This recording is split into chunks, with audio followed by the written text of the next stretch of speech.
Fövqəladə Hallar Nazirliyi yaranmamışdan qabaq Azərbaycanda deməli mülki müdafiə qərargahı fəaliyyət göstərirdi. Həmin qərargah Nazirlər Kabinetinə tabe idi. 1997-ci ildə bu qərargah Müdafiə Nazirliyinin tərkibinə keçdi və onun tərkibində fəaliyyət göstərməyə başladı. Prezidentin 2005-ci il 16 dekabrda deməli imzaladığı sərəncama əsasən Fövqəladə Hallar Nazirliyi yaradıldı və onun bütün qurumları komplektləşdirildi. O dövrdən bu dövrə kimi Fövqəladə Hallar Nazirliyi öz fəaliyyətini davam etdirir. Fövqəladə Hallar Nazirliyi yaranmamışdan qabaq Azərbaycanda bir dövlət sistemi yaradılmışdı. Bu dövlət sisteminə rəhbərlik baş nazirin müavini tərəfindən rəhbərlik edilirdi. Dövlət sistemi fəaliyyət göstərir Azərbaycanda. Bu dövlət sistemi deməli Respublikada Fövqəladə Hallar Komissiyasıdır. Sonra rayonlarda Fövqəladə Hallar Komissiyası var və obyektlərin Fövqəladə Hallar Komissiyası var. Fövqəladə Hallar Naziri bu deməli qurumlarla işbirliyi yapır, yəni bir yerdə öz fəaliyyətlərini davam etdirirlər. Bu komissiyalar məsəl üçün koronavirus pandemiyası dövründə fəaliyyət göstərdi. Düzdür, o dövrdə o operativ qərargah şəklində fəaliyyət göstərirdi və bütün qurumlardan bura, əlaqədar qurumlar bura daxil oldu və onlar hərəsi öz xidmətini yerinə yetirdi. Ümumiyyətlə bu sistem Fövqəladə Halların vəzifələrini yerinə yetirən müvafiq icra hakimiyyəti orqanları, onun qüvvələri, müvafiq fondlar, rabitə xəbərdarlıq informasiya sistemləri məzmunsudur və bu sahədə öz işlərini Fövqəladə Hallar Naziri ilə bərabər qarşılıqlı şəkildə yerinə yetirirlər. Rayonlarda Fövqəladə Hallar Nazirliyinin deməli regional mərkəzləri fəaliyyət göstərir. Bu mərkəzlər rayon icra hakimiyyətləri ilə qarşılıqlı əlaqədə bu işləri yerinə yetirirlər.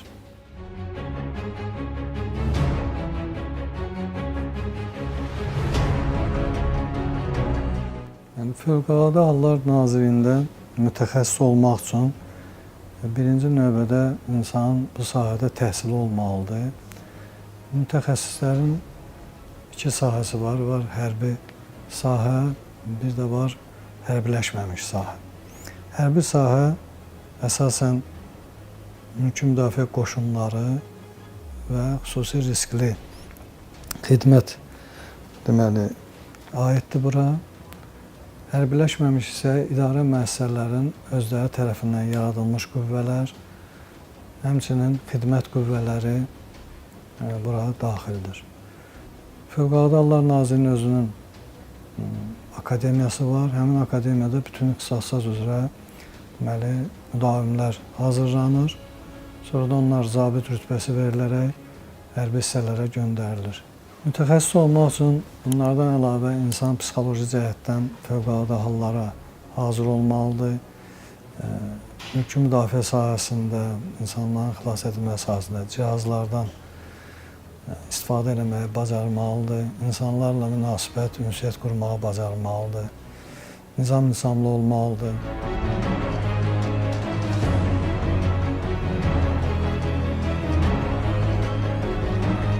Fövqəladə hal elə bir haldır ki, insanın həyat fəaliyyətini pozan, itkilərə səbəb olan qəzalar, təbii fəlakətlər, bunlar fövqəladə hal adlanır. Fövqəladə hallar haqqında danışarkən bu fövqəladə halların növləri var. Məsəl üçün, baş vermə səbəblərinə görə fövqəladə hallar var. İdarə üzrə mənsubiyyətinə görə fövqəladə hallar var. Bir də miqyasına və yayılma dərəcəsinə görə. Deməli, baş vermə səbəblərinə görə fövqəladə halların növləri təbii xarakterli fövqəladə hallar, texnogen xarakterli fövqəladə hallar, ekoloji xarakterli fövqəladə hallar, sosial xarakterli fövqəladə hallar və hərbi siyasi xarakterli fövqəladə hallar. İdarə üzrə mənsubiyyətinə görə bu deməkdir ki, hansı sahədə fövqəladə hal baş verir, tikintidə baş verən fövqəladə hallar, sənayedə baş verən fövqəladə hallar, mənzil istismar sahələrində baş verən fövqəladə hallar, meşə təsərrüfatında, kənd təsərrüfatında və nəqliyyatda baş verən fövqəladə hallar. Miqyasına və yayılma dərəcəsinə görə izah etdikdə, deməli, burada da növləri var. Lokal xarakterli fövqəladə hallar, obyekt xarakterli fövqəladə hallar, yerli fövqəladə hallar, regional fövqəladə hallar, milli və qlobal xarakterli fövqəladə hallar.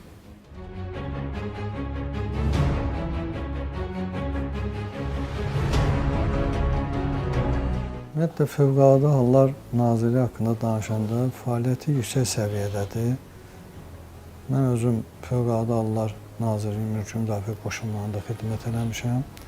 Yəni, birinci, əsgərlərin təminatı çox yüksək səviyyədə təşkil olunur. Nizam-intizam, zabit kadrları ilə, yaxşı zabitlərlə təmin olunub, yəni bilikli, bacarıqlı zabitlərlə bu işlər aparılır. Amma ümumi Respublika üzrə götürəndə mülki müdafiə sahəsində mülki müdafiə planı tərtib olunur, bir də mülki müdafiənin tədbirlər planı.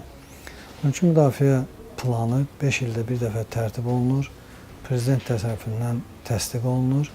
Bu mülki müdafiə planında idarə müəssisələrin fövqəladə hallarda gördüyü işlər, vəzifələr öz əksini tapır. Mülki müdafiənin tədbirlər planında isə insanların bu hadisələrə hazırlığı məsələləri həll olunur.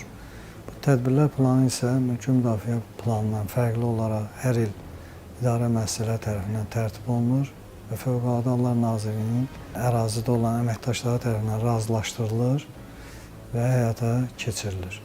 Bu tədbirlərin işi ondan ibarətdir ki, məsəl üçün, hər ay insanlarla məşqlər keçirilməli, normativlər yerinə yetirilməli, hər ay. İldə bir dəfə məşqlər keçirilməli, mülki müdafiə məşqləri. 3 ildə bir dəfə təlimlər təşkil olunmalıdır ki, 2-3 gün ərzində və yerli əhali bu hadisələrə hazır olsun.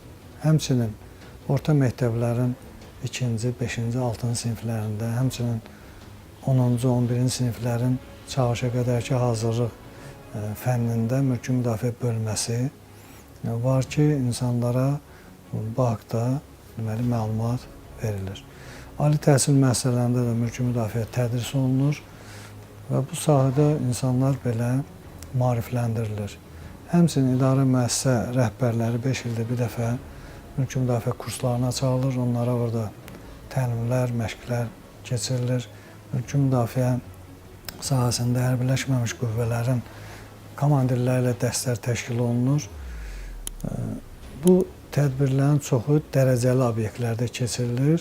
Dərəcəli obyektlərdən əlavə işçilərinin sayı 300 nəfərdən çox olan müəssisələrdə, çarpayıların sayı 200 nəfərdən çox olan müalicə profilaktik müəssisələrində və bu tədbirlər təşkil olunur, həyata keçirilir.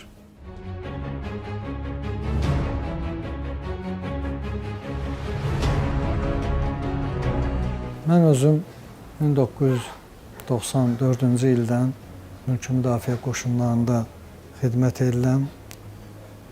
Birinci xidmətim dövrü tağım komandiri, bölük komandiri, tabor komandiri vəzifələrində, xilas etmə taborlarında vəzifələrində xidmət etmişəm. Alayın təbliğatçısı olmuşam, mülki müdafiə alayının. Alay komandirinin tərbiyəvi işlər üzrə müavini, sonradan Fövqəladə Hallar Nazirliyi yaranandan sonra isə briqada komandirinin psixoloji təminat üzrə müavini vəzifələrində çalışmışam. Yəni, bu sahələrdə vəzifəm psixoloji təminat olub, əsgərlərimizin mənəvi psixoloji hazırlığında müəyyən işlər görmüşəm. Onların intellektual səviyyəsinin artırılması, nizam-intizamının yüksəlməsi sahəsində planlı şəkildə fəaliyyət göstərmişəm. Mülki müdafiə qoşunlarında polkovnik leytenant rütbəsinə qədər yüksəlmişəm və mülki müdafiə qoşunlarında 2017-ci ilin aprel ayına qədər xidmət göstərmişəm. 23 il bir zabit kimi qoşunlarda xidmət etmişəm. Xidmətim dövrdə deməli tabor komandiri siyasi sosial işlər üzrə müavini, sonra 2002-2003-cü illərdə Lənkəran Regional Mülki Müdafiə Regional Şöbəsinin rəisi vəzifəsini 2 il icra etmişəm. 2004-cü ildə isə hərbi hissə komandirinin tərbiyəvi işlər üzrə müavini, sonra Fövqəladə Hallar Nazirliyində isə briqada komandirinin psixoloji təminat üzrə müavini vəzifəsində xidmət etmişəm.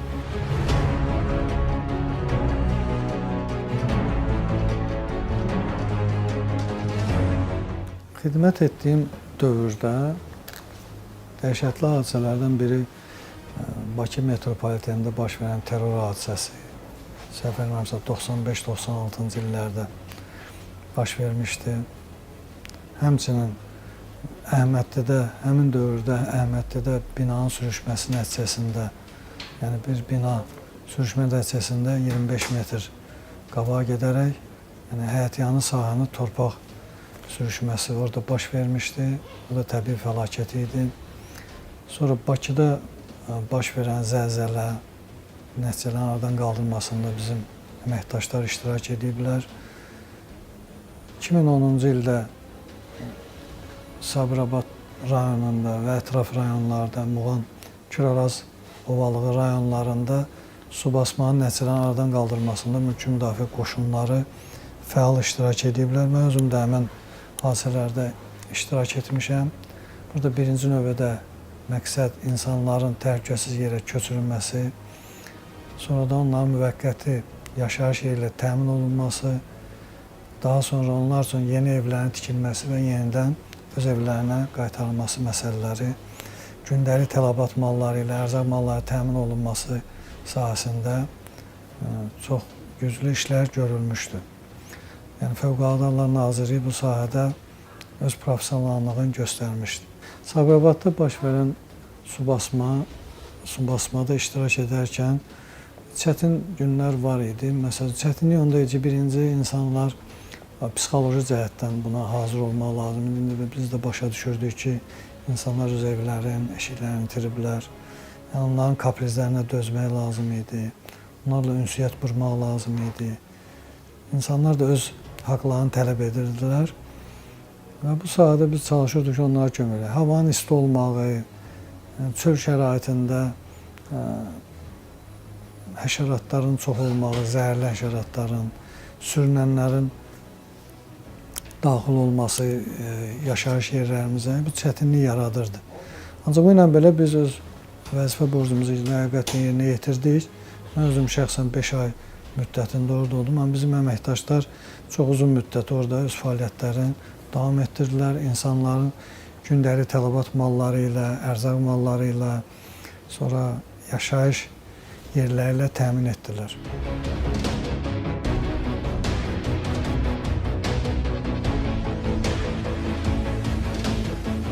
Fövqəladə Hallar Nazirliyi yaradıldığı dövrdən bir çox qurumlar onun tərkibinə daxil oldu. Bu qurumlardan mülki müdafiə qoşunları, xüsusi riskli xilas etmə xidməti, sularda xilas etmə xidməti, dağ mədən agentliyi, tikinti agentliyi, tibb xidməti, istintaq idarəsi, bir çox idarələr birləşib Fövqəladə Hallar Nazirliyinin deməli bütün vəzifələrini yerinə yetirirlər. Bu sahədə hər bir qurumun özünün öz xidməti var. Yəni bu Sabirabadda olarkən biz bu bütün xidmətlər üzrə əhaliyə biz xilas etmə işlərində köməklik göstərdik və müəyyən nəticələrə nail olduq orada. Düzdür, bu birinci dəfə idi Respublika üzrə böyük bir fəlakət idi. Yəni bir neçə rayonun ərazisində su basma getmişdi və biz çalışırdıq ki, onun nəticələrini aradan qaldıraq. Tədris sahəsində də biz bayaq qeyd etdiyimiz kimi bizim vətəndaşlar necə hazırdılar mülki müdafiəyə. Keçirilən təlimlər özü bəhrəsini verir. İnsanlar demək olar ki, zəlzələ zamanı, su basma zamanı, fövqəladə hal zamanı hansı işlər görməlidirlər, hansı hərəkətlər eləməlidirlər, bunlar haqqında Məsələn, ali təhsil müəssisələrində onlara bu barədə məlumatlar verilir, video lentlər göstərilir, məktəblərdə təlimlər keçirilir, yanğın söndürmə, yanğından mühafizə tədbirləri. Bu sahələr üzrə bütün tədbirlər biz tərəfimizdən keçirilir və demək olar ki, əhali buna hazırdır. Bugün Fövqəladə Hallar Nazirliyinin yaranmasının ildönümüdür. Bugün münasibətilə Fövqəladə Hallar Nazirliyində əziyyət çəkən, zəhmət çəkən hər bir vətəndaşa, hərbiçiyə, hərbi qulluqçuya öz adımdan təşəkkürümü bildirirəm. Onları bu bayram münasibətilə, peşə bayramı münasibətilə təbrik edirəm. Onlara uzun ömür, can sağlığı xidmətlərində müvəffəqiyyətlər arzulayıram.